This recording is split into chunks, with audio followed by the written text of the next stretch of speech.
आज बहुत सारे ड्राइवर जमा है और बहुत सारे यूनियन के लोग देश भर से आए हुए हैं। इन लोगों का कहना है कि इनकी हड़ताल खत्म नहीं हुई है और सरकार ने जो घोषणा किया है कि ये कानून अभी लागू नहीं हुआ है वो एक छलावा है। आइए जानते हैं ये लोग यहाँ क्यों जमा हुए हैं और इनको सरकार की बातों पे यकीन क्यों नहीं है। जी बताएं आप, आपका नाम क्या है? मेरा नाम देवेंद्र शर्मा है, मैं राष्ट्रीय सारथी सेवक फाउंडेशन से। और ये जो एक दिन पहले सरकार ने न्यूज़ के माध्यम से जो बहकाया है लोगों को कि हाँ जी ये कानून पास नहीं हुआ है, जब तक ये हमें लिखित में नहीं दे देते तब तक हम इसको नहीं मानेंगे।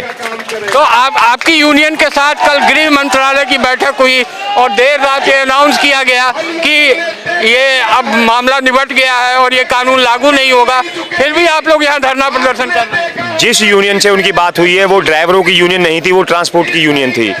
और हमारी ड्राइवर यूनियन से किसी भी संगठन से पूरे देश के अंदर किसी भी राज्य के किसी भी प्रधान से को उनके साथ में नहीं बिठाया गया, किसी भी ड्राइवर यूनियन से कोई इसमें सलाह मशवरा नहीं करा गया। जो भी उनकी बातें हुई हैं वो ट्रांसपोर्ट यूनियन से बातें हुई हैं, तो इसलिए हम इसको बिल्कुल पूरी तरह से खारिज करते हैं। तो इस कानून को लेकर आपकी आपत्ति क्या है?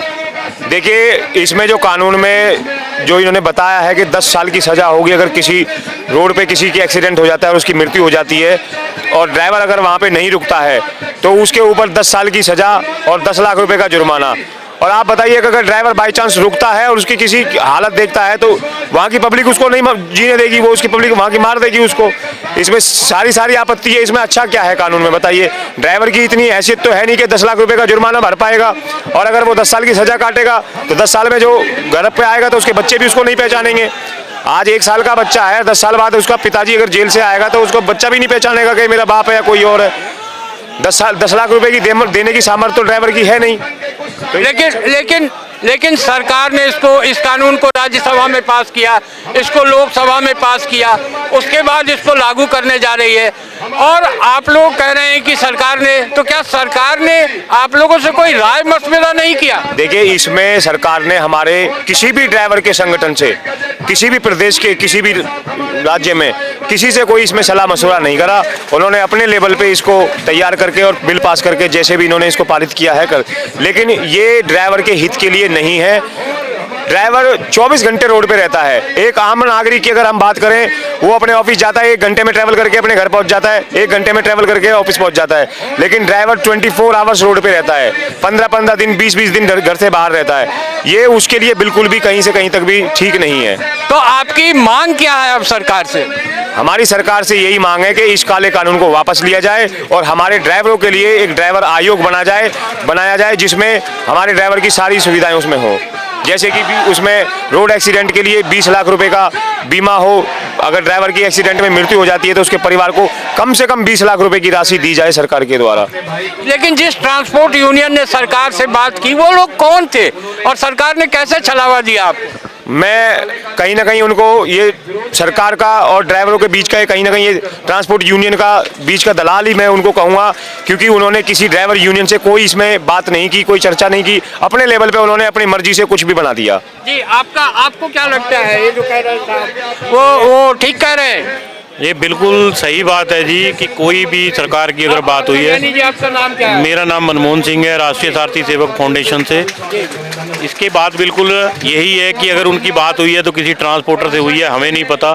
हमारे किसी भी संघ के साथ में, ड्राइवर यूनियन के साथ में उनकी बात नहीं हुई है। ड्राइवर से कभी भी किसी भी कानून के लिए बात नहीं हुई आज तक। यही नहीं, और भी बहुत कानून हमारे ऊपर लागू हुए हैं जिनके लिए बात नहीं हुई है कभी। ड्राइवर तो हर रोज़ एक नए कानून से जूझता है, हर एक नए कानून के साथ में लड़ता है। गवर्नमेंट कानून बनाए, ये बनाया है, ये भी हमारे पे लागू करे, हमें ऐतराज़ नहीं है। लेकिन उसके साथ साथ जो पहले ड्राइवर को दिक्कतें हैं उनको क्लियर करना चाहिए। आपका नाम क्या, आपकी मांग क्या है? मेरा सर नाम है नक्शे और मैं राष्ट्रीय सेवा फाउंडेशन से जुड़ा हुआ हूँ। हम लोग सब उसी के मेंबर हैं। इन लोगों ने जो ये बिल पास कराया है, अभी आपने कुछ बोला था कि भी इन लोगों ने ये बिल पास कराया है, तो इस बिल के लिए मैं बता दूं आपको, पहले तो इन्होंने 142 सांसद विपक्ष के बाहर निकाल दिए। तो बिल किस बूते पे पास कर दिया इन लोगों ने? जब इसका कोई ऑब्जेक्शन उठाने वाला ही सामने नहीं है, आप खुद ही चालू कर रहे हो और खुद ही बंद कर रहे हो। तो ये तो एक जैसे घर में नल की टूटी लगी होती ना, वो एक बच्चा उसको खोल लेता और बंद कर देता, वो वाला सीन कर दिया इन लोगों ने। तो इस बिल से हमारा कोई लेना देना नहीं है। ये बिल वापस हो और पहले की जगह अगर आ जाता है तो हमारे लिए बहुत बेटर होगा। और इसके विरुद्ध मैं ये कहूँगा कि ड्राइवर आयोग का गठन होना चाहिए।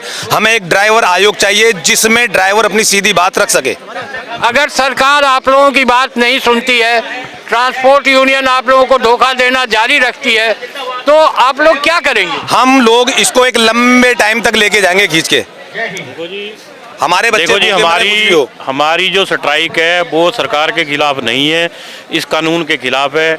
अगर कोई भी हमारी सुनवाई नहीं होती है तो हमारी जो स्ट्राइक है बड़ी सिंपल है, हम अपने घर में बैठ सकते हैं। मेरे को घर से कोई खींच के लाके गाड़ी नहीं चलवा सकता, किसी की भी आज तक हिम्मत नहीं है। मेरा मन करेगा तो मैं ड्राइविंग करूंगा, नहीं तो मैं कोई और धंधा। लेकिन देश में त्राहिमाम मचा हुआ है, पेट्रोल की दिक्कत हो गई है, खाने पीने का सामान नहीं पहुंच रहा है, तो आप लोगों को देश की चिंता नहीं है? चीज बताइए, जब हम ड्राइवरों के ऊपर कोई परेशानी होती है तो क्या सरकार सोचती है या कोई आम पब्लिक सोचती है?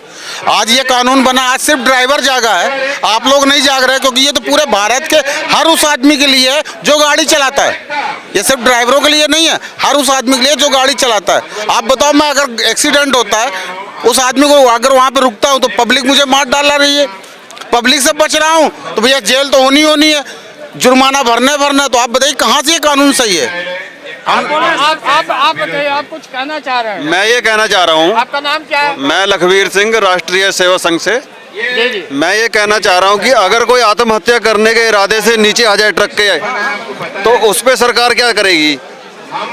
और बड़ा वाजिब सवाल है आपका। हाँ, अगर कोई आत्महत्या करने ही आया है, कितने मेट्रो के हादसे हो चुके हैं, वो तो चलो एक कैमरे में आ जाएंगे, पर इन्होंने कैमरे कहाँ लगाए हैं? जो कि आम ट्रक वाले बेचारे ड्राइवर हैं, बस वाले हैं, बड़ी गाड़ी के जो ड्राइवर हैं, कोई भी गाड़ी का ड्राइवर है, अगर कोई घर से दुखी होकर मरने के लिए सामने आ गया तो उसके लिए क्या कानून है?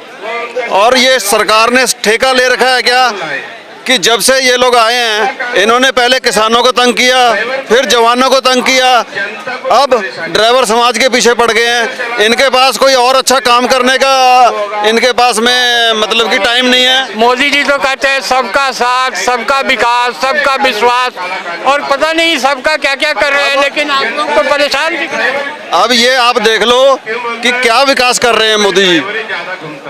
ये अगर विकास है तो मैं नहीं समझता कि ये उनकी समझदारी है। समझदारी तो वो होती है कि एक सबको एक बैलेंस में लेके चलते। सब हमारा क्या है? मैं छत्तीसगढ़ से हूँ, संतोष देवांगन, छत्तीसगढ़ ड्राइवर महासंगठन से प्रदेश प्रभारी। आपने एक अच्छी सवाल की थी कि गाड़ी खड़ी हो गई है, पेट्रोल डीजल की समस्या, राशन पानी की समस्या, तो आपने बोले कि पब्लिक के ऊपर कि आप पब्लिक के ऊपर आपको किसी चीज़ का वो नहीं जाता है करके, तो ये बताइए वो पब्लिक हमारे ऊपर क्या सोचती है? क्या पब्लिक जो है हमारी गाड़ी में सामने वाले ला के ठोक देता है तो पब्लिक पहले ड्राइवर को मारती है? आज अमित शाह जो गृह मंत्री हैं वो काला शासन नियम लागू किया है, तो उनके ऊपर में क्यों लागू नहीं करता? जो ड्राइवर को मारते हैं, इतना मारते हैं कि ड्राइवर की मृत्यु हो जाती है, तो क्या उनके ऊपर लागू नहीं होता? अमित शाह जी काला शासन। हाँ, मोदी जी कोई भी कानून बहुत सोच समझ के बनाते क्या हैं। सोच समझ? और आप लोग कह रहे हैं कि उन्होंने सोच समझ के क्या सोच समझ के बनाया है? आपने ये बोला था कि अभी मोदी जी बहुत अच्छे एक क्या बोलता है, सबका साथ सबका विकास, क्या हमारा साथ दे रहा है? ड्राइवर के बारे में आज तक मोदी जी क्या किए हैं आप मेरे को बता दीजिए। कोरोना काल में, एक मिनट, कोरोना काल में हर ड्राइवर दूध से लेकर पानी दवाई सब तक पहुंचाई है। तो ये मोदी जी एक झाड़ू पोछा मारने वाले एक क्या बोलते हैं हॉस्पिटल के नर्स के लिए सारा चीज का समर्थन दिया, हमारे ड्राइवर भाई के लिए दो शब्द बोले क्या? आप बताओ क्या बोले हैं? कोई नहीं बोला दो शब्द। देखिए जी, ये जो खाने पीने की चीज़ों के वजह से लोगों को असुविधा हो रही है वो बिल्कुल मानी जा रही है कि हम मानते हैं इस चीज़ को, लेकिन उसके साथ साथ मैं ये भी कहूँगा कि एक ड्राइवर के लिए कितनी सुविधा है। जब हमारी गाड़ी के ऊपर एक कमर्शियल प्लेट लग जाती है तो उस ड्राइवर को इतनी मतलब एक गिरी हुई नज़रों से देखा जाता है कि ये कमर्शियल का ड्राइवर है। तो इन्हीं लोगों को जिनको दिक्कत हो रही है, मैं इनसे पूछना चाहता हूँ कि जब एक ड्राइवर बर्फ़ के अंदर गाड़ी के अंदर सोता है तब वहाँ उस घर परिवार के या उस गांव के लोग कहाँ चले जाते हैं कि भाई तू बर्फ़ में सो रहा है, तू हमारे घर में पनाह ले ले। तब इनको ठंड में क्यों मारा जाता है? कोई होटल वाला हमें सोने के लिए सुविधा नहीं देता है। बर्फ़ के अंदर ड्राइवर कितने मर चुके हैं जो कि अंगीठियाँ चला चला के बेचारे मर गए गाड़ी के अंदर ही। पीछे भी एक 2022 के अंदर में शिमला में क्लब महिंद्रा में एक ड्राइवर की डेथ हुई थी। आज तक ये लोग जो कहते हैं कि हमें दूध नहीं मिल रहा, हमें ब्रेड नहीं मिल रही, तो तब वो कहाँ थे जब ड्राइवर को एक रजाई नहीं मिली थी? वहाँ भी तो इंसानियत होगी, इन लोगों की भी तो इंसानियत होगी कोई ना तो आप देख सकते हैं कि इन ड्राइवरों की परेशानियां बहुत हैं, इनकी मुश्किलातें बहुत हैं, सरकार से इनकी मांग बहुत सारी है, मगर सरकार इन पर एक काला कानून थोपना चाहती है और अखबारों में ये बताकर कि इनकी हड़ताल खत्म हुई है, इन तमाम ड्राइवरों को बरगलाना चाहती है। दिल्ली न्यूज़ 24x7.com के लिए मैं संजय कुमार, दिल्ली से।